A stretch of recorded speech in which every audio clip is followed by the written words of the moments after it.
School में जो सभी बच्चों का आधार कार्ड जो लिया गया है जी जी, उससे होने वाले खतरे के बारे में तो जानकारी प्राप्त है, ठीक लेकिन है। उससे किस प्रकार से बचा जाए और जो स्कूल में जो आधार कार्ड लिए हैं उससे कैसे क्या किया जा सके, जिससे यदि आधार कार्ड को लॉक किया जाए, लॉक तो किया नहीं जा सकता। आपको पिछले वीडियो में मैं आपका देखा हूँ जिसमें आपने आधार कार्ड का यूज़ करना ही ना बोला है, लेकिन बच्चों का सारा आधार कार्ड तो लिया जा चुका है स्कूल में। ठीक है, अभी मैं आपको कुछ चीजें बताता हूं कि आधार कार्ड जब आप के सबसे पहले तो आपको एक बात पता होना चाहिए कि आपके साथ कुछ भी ऐसा तब तक नहीं किया जा सकता जब तक आपकी कंसेंट ना हो, मतलब आपकी अनुमति ना हो। आपका विरोध ना करना वो लोग आपकी सहमति मान लेते हैं, आप लोगों के विरोध को ना करना। तो पहली बारी जब आपका आधार कार्ड बनवाया तो आपने सहमति दे दी उनको देने की। बच्चा कितना बड़ा है आपका? बच्चा सेकेंड ईयर में है। सेकेंड ईयर में है तो अभी आप यूजीसी की गाइडलाइन पढ़िएगा जो उनके ऑनलाइन पढ़ाई और कोर्सेज के ऊपर है, तो आपको पता चलेगा कि यूजीसी की गाइडलाइन के अनुसार बच्चे को अपना आधार कार्ड देना अनिवार्य नहीं है। आप यदि जाएंगे सुप्रीम कोर्ट की गाइडलाइंस पे तो वहां पर भी आधार कार्ड देना अनिवार्य नहीं है। उसने एक लाइन जोड़ी हुई है कि यदि आप सरकार से कोई लाभ ले रहे हैं तो केवल लाभ लेने की स्थिति में ही आधार कार्ड या कोई डॉक्यूमेंट ऐसा देना जरूरी है। तो सबसे पहले आप खाली अपने स्कूल को, अपने विश्वविद्यालय को, कॉलेज को आप लिख करके दे देंगे और कलेक्टर को साथ में उसकी चिट्ठी भी भेज देंगे कि मैं ये दे रहा हूं, इसके बाकी डॉक्यूमेंट्स के साथ इसके आधार कार्ड को डीलिंक कर दीजिए, मैं ये आपसे मांग करता हूं। ये तो है आपका पहला काम, डीलिंक करना। वो डीलिंक कर दो कि हमें इसको कनेक्टेड रखना ही नहीं है, हमको अपने बच्चे का कोई डॉक्यूमेंट ऑनलाइन चाहिए ही नहीं। वो कहेंगे डिजी लॉकर में आ जाया करेंगे आपके सारे सर्टिफिकेट्स, फिर आपको सर्टिफिकेट लेके जाने की जरूरत नहीं पड़ेगी। तो पहले तो आपको ये करना है अपने लेवल पर। यदि वो अपने लेवल पर नहीं मानते हैं तो आपको कुछ लोगों को साथ लेके जाना पड़ेगा। उसके बाद भी नहीं जाते हैं तो आपको कहीं ना कहीं फिर धरना, कोई बात, कोई प्रदर्शन, कुछ तो करना पड़ेगा, बताना पड़ेगा सिस्टम को। मैं आपको एक बात बहुत स्पष्ट रूप से बता रहा हूं कि सिस्टम आपकी बात पहली बार में ही मान लेगा यदि आप ऐसा मानते हैं। सिस्टम आपको पहली बार में ही कह देगा कि हां तुम ठीक कह रहे हो, क्योंकि हमारी मर्जी के बिना वो ये सब कुछ कर रहा है, अपने किसी उद्देश्य की पूर्ति के लिए कर रहा है। तो वो आपको इतना सीरियसली नहीं ले रहा है और ना ही उसे आपको सीरियसली लेना है। उसका मकसद आप नहीं हो ना, उसका मकसद आपके बच्चे की सुविधा नहीं है, उसका मकसद आपको ट्रैक करना है 24 आवर, हर वक्त, हर जगह, हर मोमेंट। आपका पैसा कब कब आपने पैसा निकाला, कहां कहां से पैसा आया, कहां कहां आपने ट्रैवल किया, कहां कहां की टिकट आपने बुक की, क्या क्या आपने खाना बुक किया, क्या क्या घर में सामान बुक किया, क्या क्या, कौन कौन आपके घर में आए, आपके मोबाइल की लोकेशन, आपके रिश्तेदारों की लोकेशन, आपने किस किस से बात किया, किस किस से व्हाट्सएप किया, किस किस से क्या क्या, मतलब वो 24 आवर आपको निगरानी में रखना पर्पस है। क्योंकि जिस डिस्टोपियन सोसाइटी की वो लोग कल्पना कर रहे हैं उस डिस्टोपियन सोसाइटी में आप कुछ भी काम उनसे पूछे बिना नहीं कर पा रहे हैं, और वो केवल तब संभव है जब आदमी को आदमी ना रहने दिया जाए, उसको कोई एक नंबर दे दिया जाए, वो यूनिक हो जाए, यूनिक नंबर से उसको जाना जाए। वो यूनिक नंबर इंडिया में आधार कार्ड है और किसी सो कॉल्ड विकसित देश में वो एक सोशल सिक्योरिटी नंबर है। उस नंबर का पर्पस बेसिकली आपके बच्चों की मूवमेंट, खाना पीना, सब कुछ कंट्रोल करना है, और अल्टीमेटली लास्ट में उन सब चीज़ों को वो वैक्सीन आधारित बनाने वाले हैं कि अगर आपके बच्चे को ये वाली वैक्सीन लगी है तो ये सुविधा मिलेगी, नहीं तो नहीं मिलेगी। ये सारी लगवा रखी है तो ही आगे जाने लायक है, अदरवाइज वो बच्चा सोसाइटी में निकलने लायक ही नहीं है, क्योंकि वो बीमारियां फैलाएगा। तो उसकी सारी इम्यूनिटी वैक्सीन बेस्ड करना उसका पर्पस है। असल में उनको उनके ऊपर डिपेंडेंट रखना उसका पर्पस है। तो जब आप अपने समाज में जाएंगे और अपने लोगों को बताएंगे तो आपको जानकारी होनी चाहिए कि इसका नुकसान क्या है। आप अकेले 1 साल के लिए ज्यादा से ज्यादा या 2 साल के लिए अपने बच्चे का आधार कार्ड डीलिंग करवा सकते हैं। फिर वो कोई ऐसा प्लान बना लेंगे, मतलब अभी आपने डीलिंग करवा दिया, मान लो अपार आईडी बनाई थी, अपार आईडी को आपने कैंसिल करवा दिया। बहुत से लोग कहते हैं अपार आईडी कैंसिल करवा दी, मैंने मैसेज किया था हमारी अपार आईडी डीलिंक हो गई। मैं कहा हो गई, चलो अच्छी बात है। मैंने कहा अब जाकर गांव को समझाओ। उस आदमी ने 1 साल से अपार आईडी डीलिंग करवाई हुई है और गांव में किसी को भी अपार आईडी के नुकसान नहीं बताए हैं। मैं उसे यह कह रहा हूं वो अगले साल फिर ले आएंगे अपार आईडी, क्योंकि अब पहले जिन लोगों ने बनवा रखी है पहले से ही, वो क्या वो विरोध करेंगे क्या? अरे आज बताना चालू करोगे तो जाके 1.5 साल में उनको अपार आईडी का नुकसान समझ में आएगा। उसने आज बताना चालू किया नहीं है, तो जिन्होंने अपार आईडी बनाई हुई है वो विरोध करेंगे नहीं, और जिन्होंने नहीं बनाई हुई है वो थोड़े से हैं, थोड़े से का विरोध काउंट होगा नहीं। तो क्या आप बचे रहोगे? सवाल ही पैदा नहीं होता।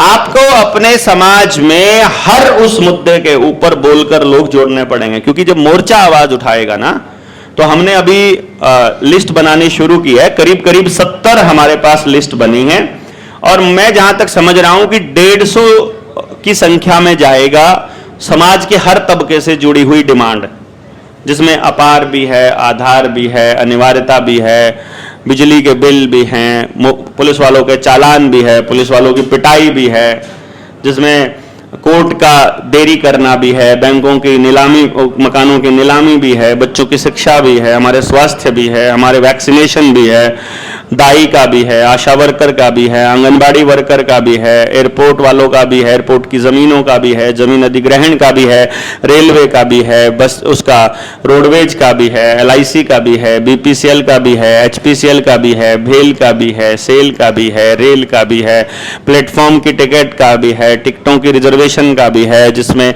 हमारे उद्योगों का भी, लघु उद्योगों का भी है, MSME से लेकर के बड़े उद्योगों का है, लोन माफी का है, इंडस्ट्रियलाइजेशन का है, प्राइवेटाइजेशन का है, लंबी लिस्ट है। मतलब समाज के किसी तबके को हमने छोड़ा नहीं है इसके अंदर कि हम लोग किन किन चीजों के ऊपर चलेंगे। उसमें आशा वर्कर भी हैं, टीचर्स भी हैं, रेलवे के अधिकारी भी हैं, सरकारी भी हैं, प्राइवेट भी हैं, बैंकिंग वाले भी हैं, उसमें सब तरह के लोग हैं जिनके साथ अत्याचार हो रहा है। और कमाल की बात यह, सबकी अपनी यूनियन बनी है। यूनियन के पदाधिकारियों को सरकारी लोग खरीद लेते हैं या चुप करा देते हैं। दूसरी यूनियन की आवाज नहीं उठाती है। खाली मोर्चा एक ऐसा संस्थान है जिसका अपना कोई टारगेट नहीं है। वो कह रहा है जहां जहां नुकसान हो रहा है सब आ जाओ और एक काम कर लेते हैं, गांव वालों के साथ जो अन्याय हो रहा है उसके साथ में खड़े हो जाओ शहर वाले, शहर वालों के साथ जो गलत हो रहा है खड़े हो जाओ गांव वाले, जो इस तबके के साथ हो रहा है खड़े हो जाओ ये वाले, और जो इनके साथ हो रहा है खड़े हो ये वाले। जब तक इनको न्याय मिलेगा ये नहीं जाएंगे, जब तक इनको न्याय मिलेगा ये नहीं जाएंगे। अपनी लड़ाई अब कोई नहीं लड़ेगा। जैसे हम यहां कह रहे हैं ना कि यहां आपको जो सहयोग देना है अपने हिस्से का नहीं देना है, आपने दूसरे के हिस्से का देना है। अगर हम यही लड़ाई का कर दें तो कि हम अपनी लड़ाई नहीं लड़ेंगे, हमारी लड़ाई तुम लड़ो, तुम्हारी लड़ाई हम लड़ेंगे, लो आ जाओ, फिर तो समाज इकट्ठा हो सकता है ना आने वाले टाइम में। ये मूवमेंट बनाने की जरूरत है। इसी मूवमेंट को आगे बनाएंगे और ये समझ में आएगा लोगों को। देखिएगा कितना गजब का आंदोलन होगा जनता सरकार मोर्चा जब करेगा। ये आंदोलन सड़कों पे नहीं होगा, इस बात का ध्यान रखिएगा।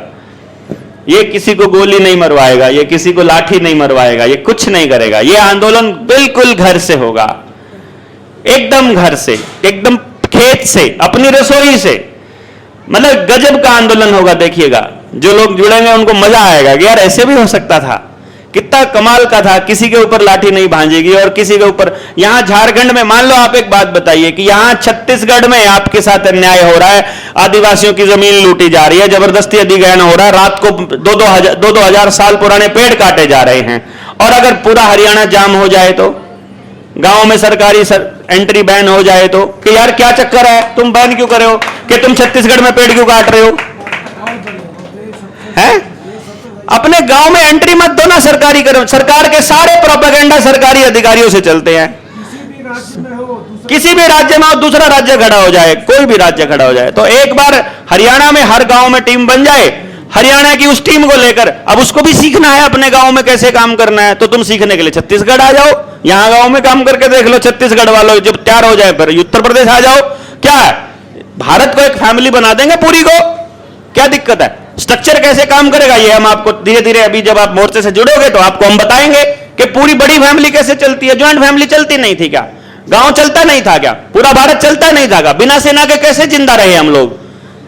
कैसे थे हम लोग? मतलब कैसे था कि हर आदमी के पास खूब सोना चांदी धन संपदा जमीन सब कुछ था, किसी के पास कमी नहीं। अबंडेंस में तो कोई रोड़ा है ही नहीं, झगड़ा है ही नहीं। जब सबके पास सब कुछ प्रचुर मात्रा में है फिर क्या झगड़ा है हमारा? भाई पता है घर के अंदर फ्री का खाना आ रहा है, खूब मतलब परिवार एकदम समृद्ध है, सब खुश हैं, फिर कपड़े फटे हुए तो क्या दिक्कत है भाई? कपड़े सुंदर दिखने को उसी को ज्यादा चिंता रहती है जिसके अंदर में गंद भरा हुआ, उसे पता है मैं गंदा आदमी हूं, तभी तो उसको बाहर दिखाना है, ठीक है ना? और लीपा पोती करके सुंदर दिखने का तो उसी को चस्का होएगा ना जिसको लगता है कि मैं उसके बराबर दिखना चाहता हूं, उसके जैसा दिखना। वरना आप जैसे हो आपके बस की बात थोड़ी ना है यार, ये तो ऊपर वाले ने बना दिया। काहे को किसी और के जैसा बनने के चक्कर में रहते हो? घर में से टेलीविजन मोबाइल और शीशा निकाल दो, फिर क्या सुंदर और क्या, बताओ आप कौन सुंदर बचेगा? शीशा छोड़, शीशा ना हो घर के अंदर, फिर आप अपनी शक्ल देख के दिखाओ कैसे लगते हो, पता ही नहीं है, कोई फर्क ही नहीं पड़ेगा। बहुत सिंपल सा है, अगर शीशा दिखाना है तो ऐसे लगा लो मुंह के ऊपर ताकि सामने वाले में अपना चेहरा देखने लग जाओ, बस हो जाओगे, सब सुंदर हो जाओगे ना। अपना चेहरा बता दो किसको बुरा लगता है। तो ये आंदोलन सबके लिए है, इस तरीके से हम लोग ये आंदोलन को लड़ेंगे, तब जाकर के हम आगे बढ़ेंगे, ठीक है? प्राइवेट निजी व्यक्ति 10 लोगों को पैसा देकर जुआ खिलाता है तो गवर्नमेंट उसको जुआ एक्ट के अंदर कर देती है। और आज बैंकों के द्वारा नाजायज रूप से पैसा छापा जा रहा है, कितना छापा जा रहा है, कैसे छापा जा रहा है, कहाँ से आ रहा है, कुछ नहीं मालूम है। और छाप छाप के ये रेवड़ी के समान लोन बांट दी है। और हर कोई उधार की दिवाली मनाने के लिए, नकली सामानों को लेने के लिए पैसे तो उधार ले लेता है, लेकिन चुकाने की स्थिति में जब वो फुक्कड़ हो जाता है तब उसकी हालत ज़्यादा गंभीर हो जाती है। उसके बाद बैंक जो सक्षम है उसका तो मकान प्रॉपर्टी सीज कर लेती है, जो सक्षम नहीं है उसको डिफाल्टर घोषित करके मतलब फाइल कर देती केस को। तो ये व्यवस्था दोहरी चल रही ना, आखिर इस व्यवस्था से कैसे निपटा जाए? और दूसरा, पुराना पैसा जो था और आज का जो नया पैसा जो छापा हुआ है, उन दोनों में क्या अंतर है? कौन सा पैसा सही है, कौन सा पैसा गलत है, लोगों को पता ही नहीं है। देखो, जैसे आपने बोला कि इस व्यवस्था से कैसे निपटा जाए या कैसे करा जाए, उसका तो जवाब यह है कि आपको क्या लगता है हम यहाँ मच्छर मारने की दवाई बनाने आए हैं? बताओ, ये व्यवस्था परिवर्तन का ये अभियान है अपना। ये तो मैंने शायद अपने पहले वाले सेशन में बताया था कि बिना समझ के ये संभव नहीं है, और समझ देने के लिए या एक दूसरे से समझ लेने के लिए ही हम लोग यहाँ पे इकट्ठे हुए हैं। ये तो है पहले सवाल का जवाब कि ये जन जन तक बात पहुंचाए बिना पॉसिबल नहीं। दूसरे, नकली और असली का सिंपल फंडा है, जिस चीज की वैल्यू समय के साथ कम ना हो, बढ़े बेशक ना, वो बात अलग है, मतलब बढ़ेगी ही, 100% बढ़ेगी ही वैसे तो, लेकिन जिस चीज की वैल्यू समय के साथ कम ना हो, परिस्थिति के अनुसार उसकी आवश्यकता उतनी ही रहे, केवल वो धन है। आप पैसा पूछ रहे थे, मैं उसको धन समझ रहा था कि असली धन और नकली धन। असली पैसा और नकली पैसा कुछ नहीं होता, पैसा तो सारा नकली है। धन होता है जो बात है, ये पैसा धन को रिप्रेजेंट करता है, आप उसके बदले में धन लेते हो। जैसे आप पैसा खा नहीं सकते, आप पैसा पहन नहीं सकते, आप पैसे को ओढ़ नहीं सकते, आप पैसे के मकान में नहीं रह सकते। पैसे से आप कोई चीज खरीदते हो जिसकी आपको जरूरत है, जिसकी आपको जरूरत है वो धन है। आप किसी के घर काम करते हो, काम करने के लिए आपको 2 चीजों की जरूरत है, एक आपके शरीर में ऊर्जा होनी चाहिए, एक आपका शरीर स्वस्थ होना चाहिए। यानी कि आपको वो पैसा कमाने के लिए, वो टुकड़ा कमाने के लिए असली धन देना पड़ता है, अपनी ऊर्जा और अपनी सेहत। सेहत शरीर से में है, आपकी प्रसन्न चिंता में है, आपके हैप्पीनेस में है, आपके एनवायरमेंट में है सेहत, और ऊर्जा आपको पौधे से मिलती है, वो परमात्मा से मिलती है। तो परमात्मा की ऊर्जा जो पौधा स्टोर कर रहा है, चाहे सूरज से, पानी से, जमीन से, मिनरल से, इन सब से पौधा इकट्ठी करके भोजन के रूप में इकट्ठी करता है। उस ऊर्जा को हम खाकर अपने शरीर में हमें ऊर्जा मिलती है। वो ऊर्जा जब हम किसी और को देते हैं तो वो हमारे बदले में कागज का टुकड़ा देता है जो उसने अपनी ऊर्जा से कमाया हुआ है। उसने कहीं और ऊर्जा लगाई थी अपनी, तब दी थी। उसने भी वो सूर्य की ऊर्जा को ही इकट्ठा करके, तभी उसके पास जो धन है वो भी वैसा ही है। तो वो रिप्रेजेंटेशन है खाली। उससे आप क्या खरीदते हो? भोजन खरीदते हो, वो भी ऊर्जा का रूप है। आप पशु खरीदते हो, वो भी ऊर्जा का रूप है। आप उससे सोना खरीदते हो, उसमें भी ऊर्जा स्टोर है। आप उससे गैस खरीदते हो या कोयला खरीदते हो, उसमें भी ऊर्जा स्टोर है। आप उससे जमीन खरीदते हो, वो भी ऊर्जा का केंद्र है। कहने का मतलब है आप ऊर्जा के बदले ऊर्जा दे रहे हो। अल्टीमेटली जो है, कुल मिलाकर के ये हमारे एनर्जी एक्सचेंज का एक माध्यम है, जिसे हम रुपया कह रहे हैं, जिसे हम पैसा कह रहे हैं। असल में ये धन का रिप्रेजेंटेटिव है।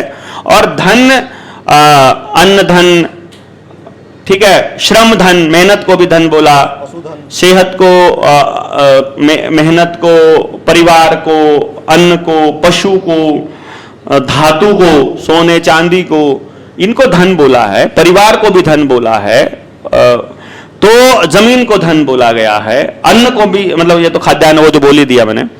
तो मतलब इनके बदले धन खरीदा जाता है। आदमी जिस दिन ये समझ लेगा कि पैसा जिंदगी का टारगेट नहीं है, एनर्जी एक्सचेंज इंपॉर्टेंट है। जितनी सेक्रेड एनर्जी होगी, जितनी हमारी पवित्र ऊर्जा होगी, पवित्र ऊर्जा के बदले पवित्र ऊर्जा अगर हम एक्सचेंज करना चालू करेंगे तो हम इंसान होने के असली मकसद को पा सकेंगे। इंसान का असली मकसद सीमेंट का मकान बनाना नहीं है, बल्कि उसका मकसद है कि वो ऐसी जगह पर रहे जहां उसके जाने के बाद जो उसने प्रकृति से लिया था वो प्रकृति को वापस दिया जा सके, उससे बेहतर पोजीशन में दिया जा सके। बेशक अदरवाइज वैसा का वैसा तो कम से कम छोड़कर जाएं जैसा मिला हो। आदमी यहां पैदा होता है, फिर गाड़ियां चला चला के जो उसको पेट्रोल डीजल चाहिए, गाड़ियां बनाने के लिए जो धन चाहिए वो माइनिंग से आता है, जंगल काटने से, पहाड़ों के खोदने से आता है। वो पूरे पर्यावरण का सत्यानाश करके, फिर सीमेंट है वो भी सारी की सारी पहाड़ खोद के आती है, वहां भी ढेरों पर्यावरण का सत्यानाश किया जाता है, लोगों की सेहत का सत्यानाश किया जाता है। और उससे फिर हम एक मकान बनाते हैं, और जब सड़कें बनाते हैं या फर्श बनाते हैं या टाइलें बनाते हैं और मकान बना देते हैं, जब कभी 100 साल 200 500 साल बाद ये मकान जब टूटेगा, ना ये जमीन दोबारा से कभी भी कुछ उपजाऊ रह पाएगी, ना ये चीजें जो आप यहां खड़ी कर रहे हैं, ना ये कभी मिट्टी में मिल पाएंगे। ये पूरी तरह से इस धरती के ऊपर बोझ बन जाएगा। ये सारा का सारा कचरा मिट्टी में नहीं मिल पाएगा। जो चीज मिट्टी में नहीं मिल पाएगी वो इस प्रकृति के विनाश का कारण है। शायद यही कारण रहा है कि हड़प्पा संस्कृतियां या मोहनजोदारो जैसी संस्कृतियां पूरी की पूरी खत्म हो गई, वो पूरी सभ्यता खत्म हुई और हम भी खत्म होने के उसी कगार पर शायद जाने की कोशिश कर रहे हैं। उससे बचने का रास्ता एक ही है कि किसी तरह से हम ऐसे जीवन को अपनाने की तरफ चल पड़े जहां जैसा पर्यावरण हमको मिला है प्रकृति से, जब हम पैदा हुए हैं, जब हम यहां से जाएं तो उससे बेहतर देकर जाएं, ना कि उससे खराब हम उसे करके जाएं। पर आमतौर पे हम लोग खराब करके ही जा रहे हैं। तो अल्टीमेटली हम क्या कर रहे हैं, प्रकृति द्वारा दिए गए असली धन को चूस करके हम यहाँ कचरा फैला के जा रहे हैं। तो नकली धन वो है जिससे प्रकृति का विनाश हो रहा है, असली धन वो है जो प्रकृति को बचाए रखे, उस तरह से चले। और जो सामान खरीदने के लिए हम लोग इस्तेमाल करते हैं, जिसको आप पैसा कहते हैं, वो केवल और केवल ऊर्जा एक्सचेंज का एक माध्यम है, एक जरिया है, एक तरीका है, एक साधन है। वो साधन है, साध्य नहीं है। ये बात हम सबको याद रखनी है। बहुत बहुत धन्यवाद।